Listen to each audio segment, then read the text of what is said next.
আমি এখন রংপুর ৪ আসন থেকে নির্বাচিত মাননীয় সংসদ সদস্য জনাব আক্তার হোসেনকে তার জরুরি জনগুরুত্ব সম্পন্ন বিষয়ে মনোযোগ আকর্ষণের নোটিশ পড়ার আহ্বান জানাচ্ছি।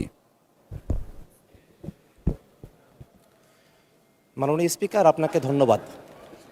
আজকে ৭১ বিধিতে জনগুরুত্বপূর্ণ এবং খুবই বেদনাদায়ক একটা বিষয় আমি সংসদের নজরে আনার জন্য এবং আমাদের মাননীয় স্বাস্থ্যমন্ত্রীর নজরে আনার জন্য উপস্থাপন করছি। আপনারা সকলে জেনে থাকবেন যে বাংলাদেশে হঠাৎই হামের প্রাদুর্ভাব হচ্ছে। আমাদের অসংখ্য শিশু হামে আক্রান্ত হচ্ছেন এবং এখনও পর্যন্ত গত ৩ সপ্তাহে হামে সাসপেক্টেড মৃত্যুর সংখ্যা ১১৫+ এবং কনফার্মড মৃত্যু প্রায় ২৫ জনের মতো গত ৩ সপ্তাহেই। এভাবে সারা দেশে হাজার হাজার শিশুরা তারা হামে আক্রান্ত হচ্ছেন। আমাদের মাননীয় স্বাস্থ্যমন্ত্রী বলেছেন যে গত ৮ বছর যাবত হামের টিকা দেওয়া হয় নাই। এই তথ্যটা আসলে সঠিক তথ্য কিনা সেটা নিয়েও যারা হামের টিকা প্রদান করে থাকেন, মাঠ পর্যায়ের কর্মীরা আছেন, তাদের মধ্যে এক ধরনের উৎকণ্ঠা বা এক ধরনের ভিন্নমত আমরা খেয়াল করেছি। সেক্ষেত্রে যদি হামের টিকা না দেওয়া হয়ে থাকে ২০২৪ বা তার পরবর্তী সময়গুলোতে, সেক্ষেত্রে কেন দ্রুত গতিতে যারা 0 ডোজের শিশুরা ছিলেন তাদেরকে টিকার আওতায় নিয়ে আসা হলো না বা তার জন্য একটা ক্যাম্পেইনের ব্যবস্থা করা হলো না, সেটা আমাদেরকে অবাক করে মাননীয় স্পিকার।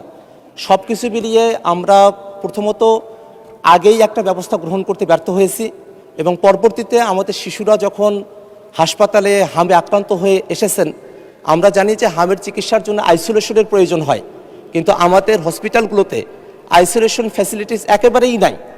উপজেলা পর্যায়ে নাই, জেলা পর্যায়ে নাই, এমনকি যেগুলো আরও বড় বড় হসপিটাল আছে সেই জায়গাগুলোতেও নাই। বিশেষত রাজশাহী অঞ্চলের কথাটা এখন বেশি নজরে আসছে এবং যে আইসিইউ বা এনআইসিইউগুলো প্রয়োজন হয় সেই পর্যাপ্ত আইসিইউ বা এনআইসিইউয়েরও ব্যবস্থা নাই। এবং আরেকটা বিষয় খেয়াল করে দেখা গেছে যে আমাদের দেশে হামের টিকা দেওয়া হয় ৯ মাস বয়স থেকে, কিন্তু এখন হামের যারা আক্রান্ত শিশুরা আছেন তারা আসলে ৬ মাস বয়স বা তারও কম বয়স থেকে তারা হামে এটা আক্রান্ত হচ্ছেন। সেক্ষেত্রে আমাদের যারা সরকারের চাকরিতে যারা রোগতত্ত্ব বিশারদ যারা আছেন তারা কেন এই বিষয়টা আগে থেকে ফাইন্ড আউট করতে পারলেন না এবং সে অনুযায়ী ব্যবস্থা গ্রহণ করতে পারলেন না।